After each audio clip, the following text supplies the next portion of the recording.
Good morning बेटा।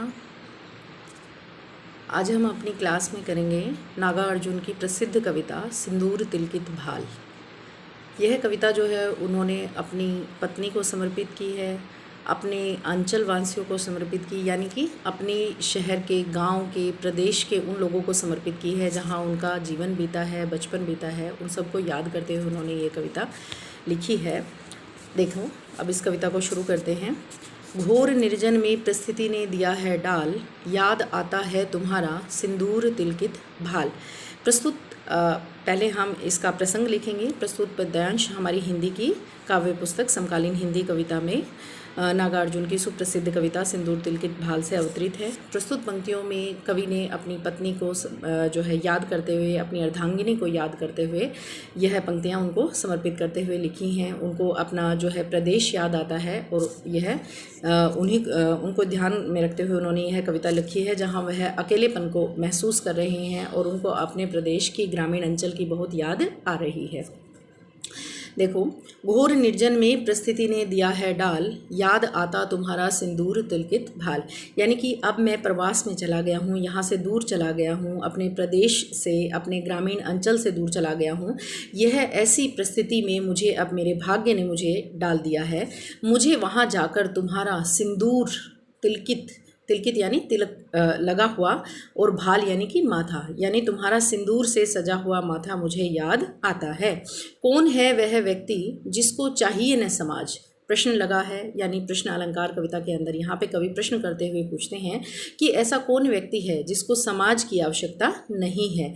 कौन है वह एक जिसको नहीं पड़ता दूसरे से काज? काज यानी कि कार्य, काम।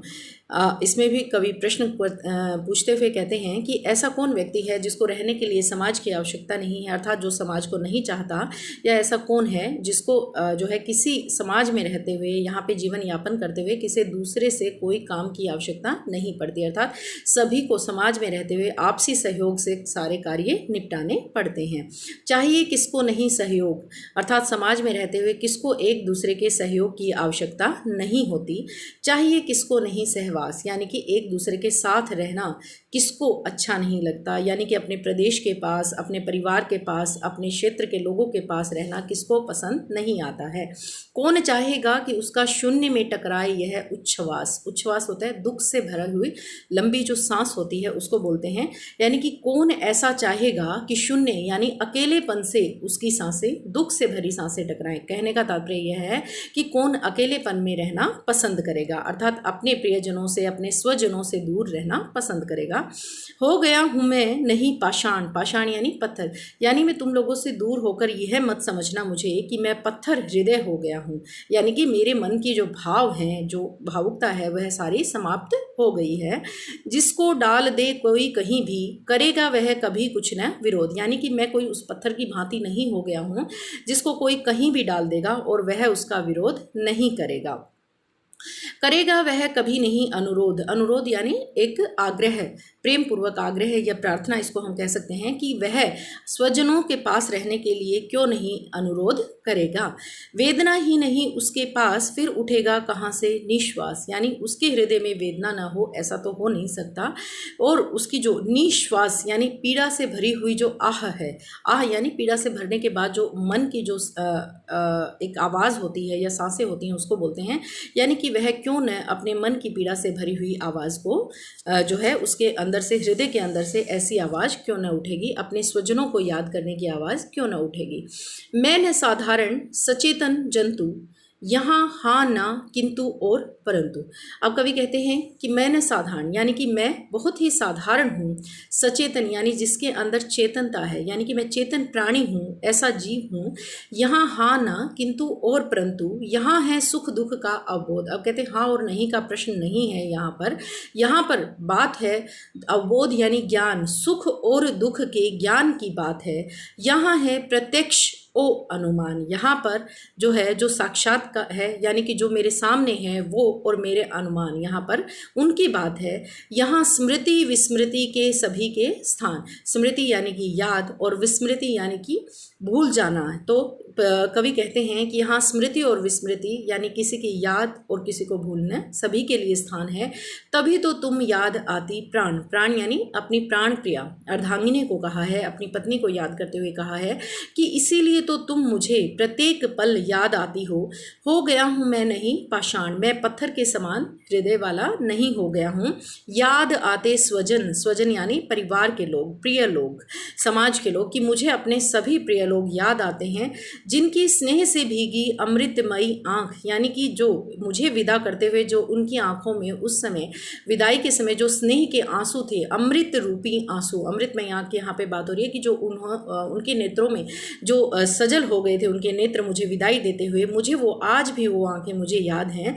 स्मृति विहंगम की कभी न थकने न देंगी पांख, स्मृति यानी याद, विहंगम, विहंगम बोलते हैं पक्षी को, यानी कि इसीलिए तो उनकी पक्षी रूपी याद कि कभी थकने न देंगी पाँख, यानी कि वो जो यादें हैं वो मुझे कभी थकने नहीं देंगी, यानी कि उनका याद रूपी पक्षी जो है वो मुझे मेरे हृदय को प्रत्येक पल भावुक बनाता रहेगा, मेरे हृदय को प्रत्येक पल उनकी याद आती रहेगी।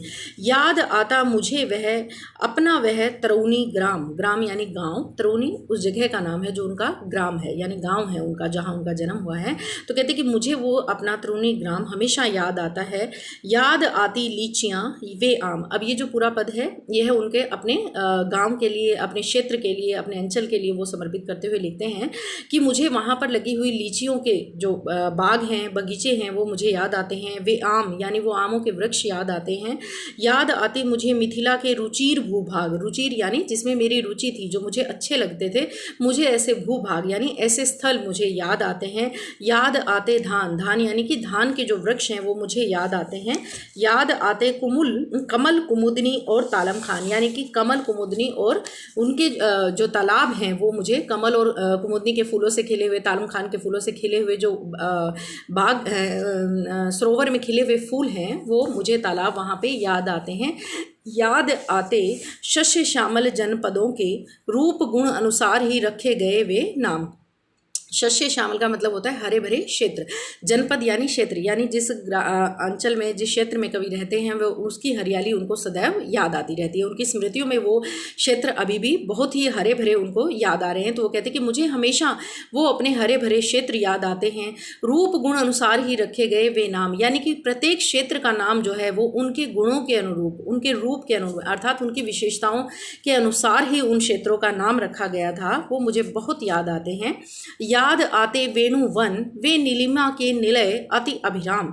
अब कवि कहते हैं वेणुवन वो जगह है जहाँ पे महात्मा बुद्ध, राजगृह जो है बिहार में एक क्षेत्र है राजगृह, उसके पास जो है एक वहाँ का जो उपवन है वहाँ पे भगवान बुद्ध को ठहराया गया था, यानी कि एक बहुत ही पावन और पुण्य जगह वो है, जिसको याद करते हुए कवि कहते हैं कि मुझे वो जो याद आता है अभिराम अर्थात सुंदर, यानी कि मुझे वो निलय, निलय का अर्थ है घर, यानी कि मुझे जहाँ पे उनको ठहराया गया था वो घर, वो जो क्षेत्र है वो मुझे बहुत याद आता है। अति अभिराम धन्य वे जिनके मृदुलतम अंक, यानी कि वो बहुत ही सुंदर प्रदेश, वो धन्य है वो प्रदेश जिनकी मृदुलतम यानी अत्यंत कोमल अंक, अंक का मतलब गोदी है, यहाँ पे गोद से है, यानी कि मेरा बचपन जहाँ बीता है, गोद का अर्थ यहाँ पे बचपन, अपने बचपन के समय से है कवि का, कि अति जो इतने सुंदर क्षेत्रों में जहाँ पे मेरा सारा बचपन बीता है वो मुझे याद आते हैं। हुए थे मेरे लिए प्रियंक, प्रियंक का अर्थ है पलंग, जैसे हम पलंग पर सोते हैं हमें आराम मिलता है, तो कवि कहते हैं कि मैंने अपना सारा बचपन जो है इन्हीं हरे भरे क्षेत्रों में बिताया है, तो वो मेरे लिए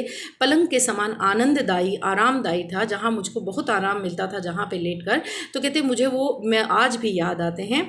धन्य वे जिनकी उपज के भाग अन्न पानी और भाजी साग, यानी कि कवि कहते हैं कि मैं जो है धन्य है उस क्षेत्र में उगने वाली प्रत्येक उपज, यानी कि प्रत्येक क्षेत्र में उगने वाली वहाँ पे वो फसल, वो अनाज जिनका अन्न पानी पीकर मैं बड़ा हुआ, जिनकी भाजी और साग खाकर मैं बड़ा हुआ। फूल फल ओ कंदमूल, यानी कि वहाँ पे लगे हुए फूल और फल, वहाँ के सब्जियाँ, वहाँ के सब अनाज, अनेक विध मधु मांस, यानी कि वहाँ पर लगे हुए सारे जो क्षेत्र हैं वहाँ के जो प्रत्येक में खिले हुए वहाँ पे मिठास से भरे हुए जो अलग अलग जो फसलें थी वहाँ पे विपुल उनका ऋण, यानी कि उनका ऋण मुझसे कभी चुकाया नहीं जाएगा। सदा करता न मैं दशमांश। दशमांश यानी 10वां अंश यानी 10वां हिस्सा। कहते हैं कि मैं जो है उसका 10वां हिस्सा भी कभी उनको लौटा नहीं सकता हूँ। यानी कि मेरे अपने जो क्षेत्र है उसने मुझे इतना कुछ दिया है, मेरा सारा बचपन वहाँ पे बीता है, मैंने अपनी आयु का प्रत्येक हिस्सा वहाँ पे काटा है और वहीं का अन्न पानी खाकर, वहीं की साग सब्जी फलों को खाकर मैं इतना बड़ा हुआ हूँ और मैं उस क्षेत्र का ऋणी हूँ जहाँ पे मैंने अपना सारा समय अपना बचपन वहाँ बिताया। तो कहते हैं कि मेरे ऊपर उस क्षेत्र का बहुत ऋण है, मैं उसका 10वां हिस्सा भी जो है उसको वापस लौटा नहीं सकता हूँ। ओह यद्यपि पड़ गया हूँ दूर उनसे आज। अब कवि अपने हृदय में उठती हुई हुक हुक होती है, दर्द भरी आवाज़ को याद जो है उठती हुई आवाज़ से कहते हैं यद्यपि पड़ गया हूँ दूर उनसे आज। कहते कि क्या हो गया अगर मैं उनसे दूर आज हो गया, यानी कि किसी कारणवश मुझे प्रवास में जाना पड़ गया है, मैं दूर चला गया हूँ, अपने क्षेत्र को छोड़कर चला गया हूँ। तो हृदय से पर आ रही आवाज़, यानी मेरे हृदय के अंदर, मेरे दिल के भीतर आज भी वहीं की आवाज़ आती है, धन्य वे जन। कहते धन्य हैं वो लोग, वही धन्य समाज, और उस समाज के रहने वाले लोग धन्य हैं। यहाँ भी तो हूँ न मैं असहाय। अब कवि अब जो अपनी प्राचीन परिस्थितियों के साथ नवीन परिस्थितियों का समन्वय करते हैं, यानी कि जिस वर्तमान में वो आज हैं उस वर्तमान का अब यहाँ पे उसका वर्णन करते हुए कहते हैं कि कोई बात नहीं, माना कि मैं अपने क्षेत्र से अलग हूँ, दूर हूँ, अपने स्वजनों से परे हूँ, लेकिन जहाँ मैं रहता हूँ वहाँ पे भी तो एक समाज है, वहाँ पे भी तो लोग रहते हैं, यहाँ भी तो हूँ न मैं असहाय, यानी मैं यहाँ पे भी असहाय नहीं हूँ, यहाँ भी हैं व्यक्ति और समुदाय। कहते यहाँ पे भी तो समुदाय बसता है, यहाँ पे भी तो लोग रहते हैं, किंतु जीवन भर रहूं फिर भी प्रवासी ही कहेंगे हाय।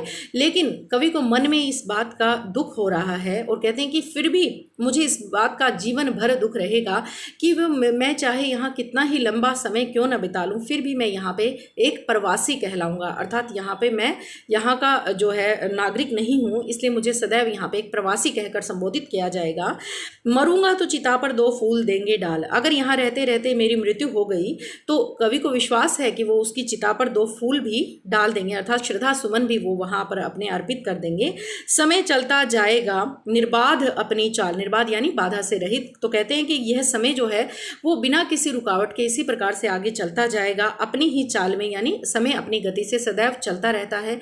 मनुष्य चाहे जैसी भी परिस्थिति में क्यों ना रहे, समय कभी किसी के लिए रुकता नहीं है। सुनोगी तुम तो उठेगी हुक, यानी फिर से अपनी प्रिया को याद करते हैं, अपनी अर्धांगिनी को याद करते हुए कहते हैं कि सुनोगी तुम, जब तुम्हें यह संदेश मिलेगा, उठेगी हुक, यानी तुम्हारे हृदय से एक दुख भरी आवाज़ उठेगी। मैं रहूँगा सामने तस्वीर में पर मूक, यानी मैं तुम्हारे सम्मुख रहूँगा लेकिन वास्तविकता में नहीं, तस्वीर में रहूँगा। मूक यानी कि चुप, बिल्कुल मौन शांत रहूँगा। सांध्य नभ में, सांध्य नभ यानी संध्या के समय के आकाश में, नभ यानी आकाश में, पश्चिमांत समान, पश्चिमांत यानी पश्चिम दिशा के अंत जहाँ होता है, यानी कि सूर्य जहाँ पे अस्त होता है, समान लालिमा का जब करुणा आख्यान।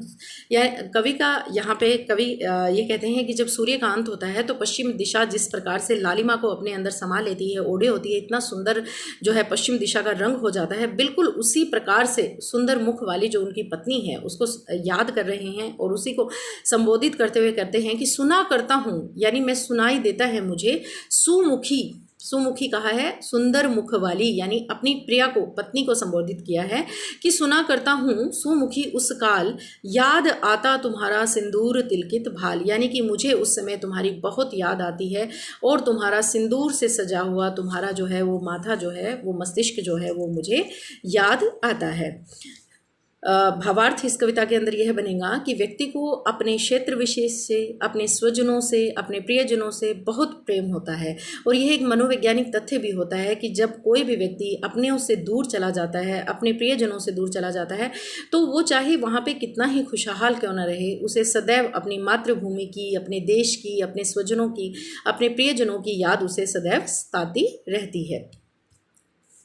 पूरी कविता में जो है कवि का विशेष ये रहेगा कि पूरी कविता के अंदर अपनी मातृभूमि के प्रति कवि का अपना अगाध प्रेम जो है वो यहाँ पे दिखाई दे रहा है।